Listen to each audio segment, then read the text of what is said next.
What is happening in gold and silver right now is not normal, and most people watching the price charts have no idea what they're actually seeing.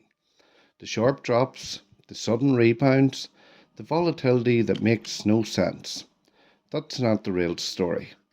The real story is happening behind the scenes, and once you understand it, the recent sell-off and recovery suddenly makes sense. Stay with me, because by the end of this video you'll understand why gold and silver were sold so aggressively, why prices snapped back so fast, and what this tells us about what could come next. This isn't about technical lines, it's about forced selling, leverage, and pressure building in the system.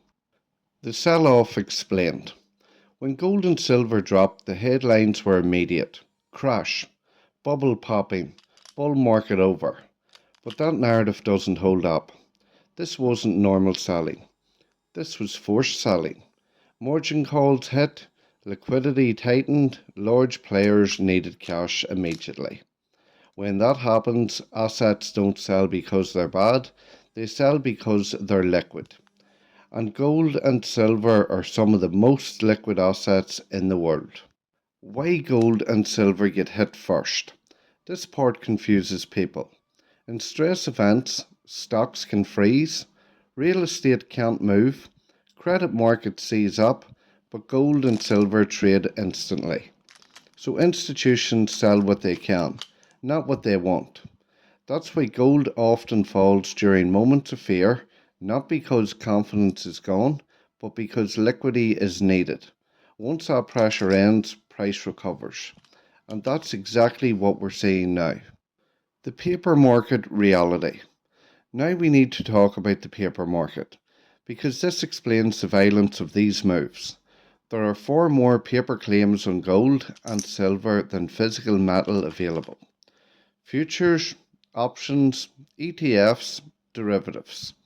This system works as long as confidence holds and people don't demand delivery. But when stress hits, leverage unwinds fast. That creates sudden sell-offs, sudden reversals, extreme volatility, not because the metal changed, but because the structure cracked. Why the rebound matters. This rebound isn't random.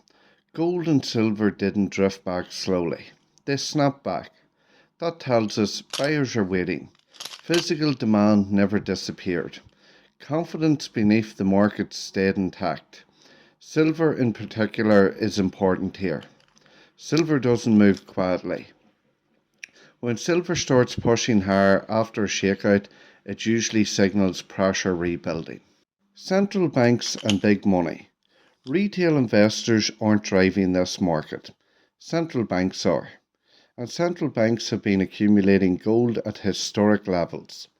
They're not trading for short-term gains, they're not guessing, they're preparing. Gold is no one else's liability. Outside the banking system, immune to default, when central banks behave this way, it's not an accident. Why silver is the wild card? Gold is money. Silver is money and industry. That means silver reacts to inflation, economic slowdowns, monetary stress, industrial demand. Silver usually lags gold, but when it catches up, it often moves faster and harder. That's why silver rallies tend to shock people.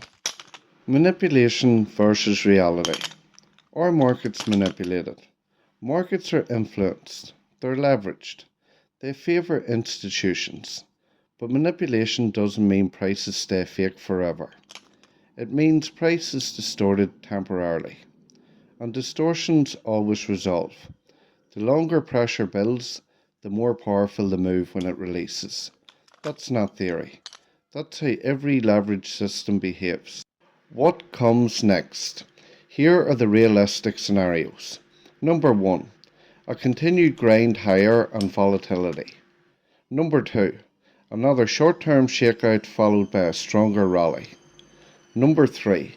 Broader market stress forcing another liquidity event, but with an even faster rebound. Notice something important. Every scenario rewards patience, not panic. Gold and silver don't move because of hype. They move because of pressure. Pressure in currencies, pressure in debt, pressure in confidence. The recent sell-off wasn't failure. It was a stress test. And the rebound you're watching now is the market telling you something.